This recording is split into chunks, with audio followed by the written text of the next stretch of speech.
It is a summation of more than 20 years of research on one subject, and that is, why do some people do so well in life, while so many more do not? And the first thing let's talk about is the magic word. The experts call it the most important word as far as the results we get from life are concerned in this or any other language, and that word is attitude. It is our attitude toward life which will determine life's attitude toward us. Let's face the fact honestly that we shape our own lives, and the shapes of them will be determined by our attitudes.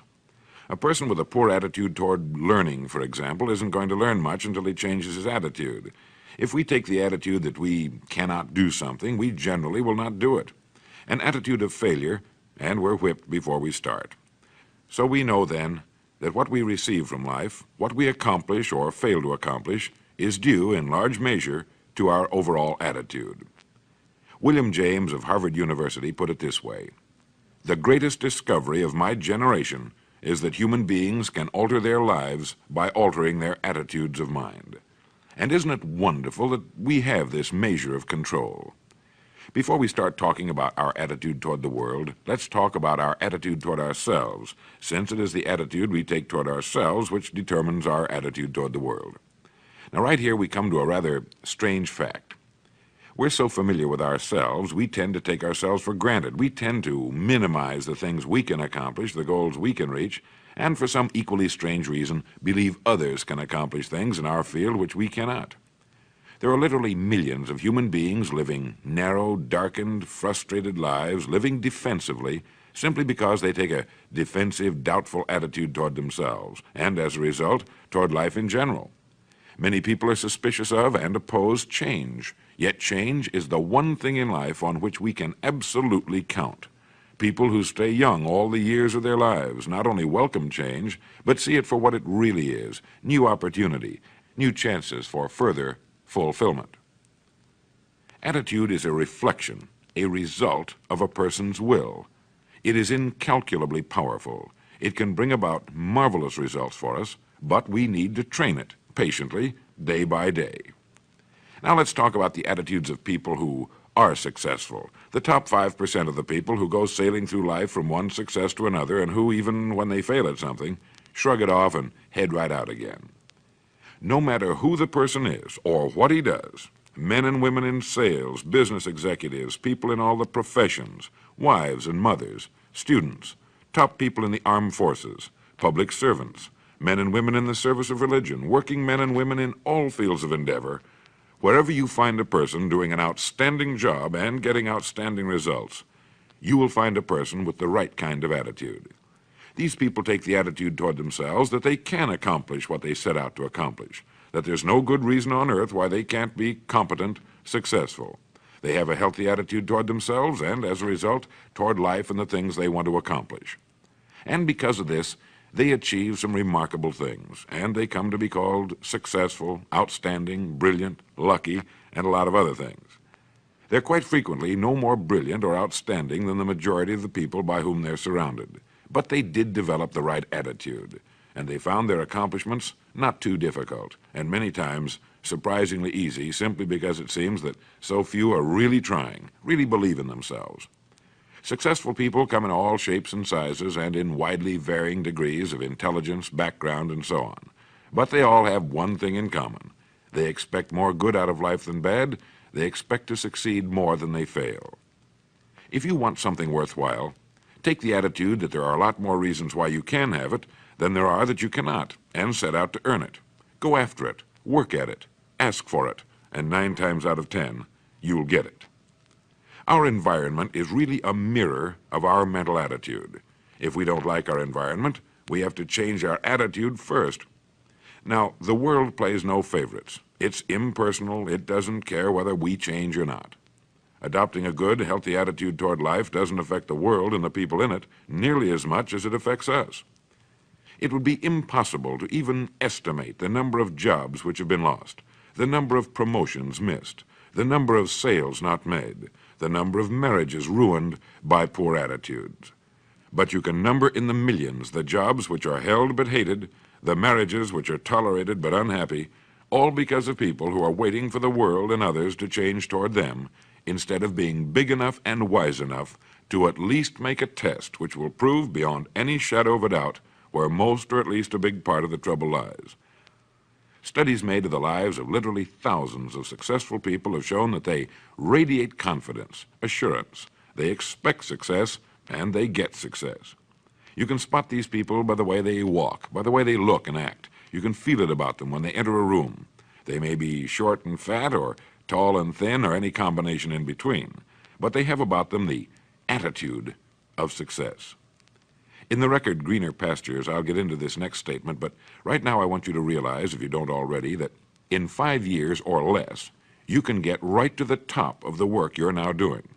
I know this, but the important question here is, do you know this? The minute you do know it, you'll have this right attitude I'm talking about. The easiest and most effective means of forming a good attitude habit is to begin to act as though you have a good, positive, expectant attitude toward life. That's right. Begin right now to walk, act, and look as though you belong to this group. If you're already in the top 5%, you'll know what I mean.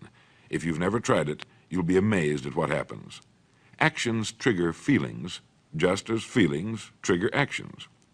Now, let me tell you of a little test you can make which will prove beyond any shadow of a doubt that a good attitude can change a person's life as dramatically as walking from a darkened room into the bright, clear light of day. Not long ago, I read a line which went, "Life is dull only to dull people." This is true, but it also could have read, "Life is interesting only to interesting people," or "Life is successful only to successful people." Now, what I'm trying to say is that you must first become, mentally, from an attitude standpoint, that which you wish to achieve.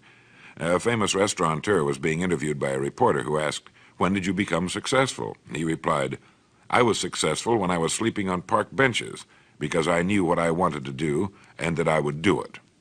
In short, his attitude had been one of success, of expecting success, long before the material, the tangible rewards of success had been earned. We'll get into this particular phase of Lead the Field in record number 3, A Worthy Destination. But for now, remember that a person must act, look, and because of these things, feel successful before the success he seeks can come.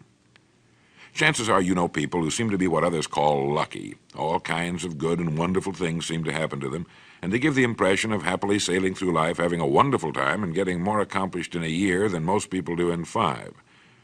This has been figured out fairly scientifically, and if anyone will conscientiously go about the test I'm going to recommend, and stay with it every day for the next 30 days without fail, that person can join this small, happy, and extremely productive group of people. He'll find himself becoming lucky, as they say, and most of his problems will pretty well take care of themselves. Of this you can be sure. The results will be nothing short of amazing. Now, it makes no difference how good a person's attitude has been in the past. Anything can be improved upon, and it's the small refinements upon something already good that makes it great. So here's the test. For the next 30 days, act toward the world, everything and everyone with whom you come in contact, with the attitude which represents the kind of results you want to achieve. That is, if the result you want is more success in what you're doing, act as though you are already in possession of the success you seek. If you want others to treat you with admiration and respect, treat others with admiration and respect first. Have you ever stopped to think of this? Every human being on earth is the most important human being on earth as far as he or she is concerned. You may never get anyone to admit it, but it's a fact. So for the next 30 days, treat every person with whom you come in contact as the most important person on earth, remembering as you do so that as far as that person is concerned, he is. Now, the reason I say treat everyone in this fashion is mainly because this is the way human beings ought to treat each other, and because it will help you form a habit that will bring you amazing and delightful results for the rest of your life. Have you ever noticed that the higher you go in any organization of value, the nicer the people seem to become? You see, the bigger the person, the easier it is to talk to him, to get along with him, to do business with him. Do you know why? It's because he's got a good attitude, and people with the best attitudes just naturally gravitate toward the top. So for 30 days, act toward others and the world at large in exactly the same manner you want the world and others to act toward you. Treat your wife or husband as the person he or she really is, the most important person in your life, and the same with the children. Carry out into the world each morning for 30 days the kind of attitude you would have if you were the most successful human being on earth. And notice how it quickly develops into an habitual attitude. When a person does this, he should realize he has already placed himself on the road to what he seeks. He is right now in the top 5% of the people in this or any other country. He has prepared the ground and planted the seed. He has made of himself a magnet, an embodiment of that which he seeks. Before metal can be cast into a desired shape, the mold, the expectant receptacle, must first be fashioned. Before a building can be erected, the excavation must be made and the foundation laid. And before a person can achieve the kind of life he wants, he must become that kind of individual. He must think, act, talk, walk, and conduct himself in all of his affairs as would the person he wishes to become. He is then actually that person, and the things that person would have and do will naturally come to him. Almost immediately, a change will be noticed. Irritations that used to frustrate and annoy disappear. When some less informed individual gives you a bad time, stay on the track. When someone cuts in front of you with his car or acts in any other manner that shows his ignorance and lack of courtesy, don't permit yourself to drop to his level. Pity him, for that's what he really deserves. That's the very group a person doesn't want to belong to, and if he acts like them, well, let's face it, he belongs with them. There's nothing in the world that men, women, and children want and need more than the feeling that they're important, that they're needed and respected. They will give their love, their affection, their respect, and their business to the person who fills this need. So the magic word is attitude. And in summing up, a few points to keep in mind. 1, it is our attitude at the beginning of a task which, more than anything else, will affect its successful outcome. 2, it is our attitude toward life which determines life's attitude toward us. 3, we are interdependent. It is impossible to succeed without others, and it is our attitude toward others which will determine their attitude toward us. 4, before a person can achieve the kind of life he wants, he must become that kind of individual. He must think, act, talk, walk, and conduct himself in all of his affairs as would the person he wishes to become. 5, the higher you go in any organization of value, the better will be the attitude you'll find. 6, your mind can hold only one thought at a time, and since there's nothing at all to be gained by being negative, be positive. 7, the deepest craving of human beings is to be needed, to feel important, to be appreciated. Give it to them, and they'll return it to you. 8, look for the best in new ideas. As someone said, I've never met a person I couldn't learn something from. 9, don't waste valuable time broadcasting personal problems. It probably won't help you. It cannot help others. 10, don't talk about your health unless it's good. 11, radiate the attitude of well-being, of confidence, of a person who knows where he's going. This will inspire those around you, and you'll find good things will begin happening to you. And 12, lastly, for the next 30 days, treat everyone with whom you come in contact as the most important person on earth. If you'll do this for 30 days, you'll do it for the rest of your life. In the next recording, I'll talk to you about greener pastures. But now in closing, remember the words of Walter Dill Scott of Northwestern University. Success or failure in any undertaking is caused more by the mental attitude even than by mental capacities. Thank you.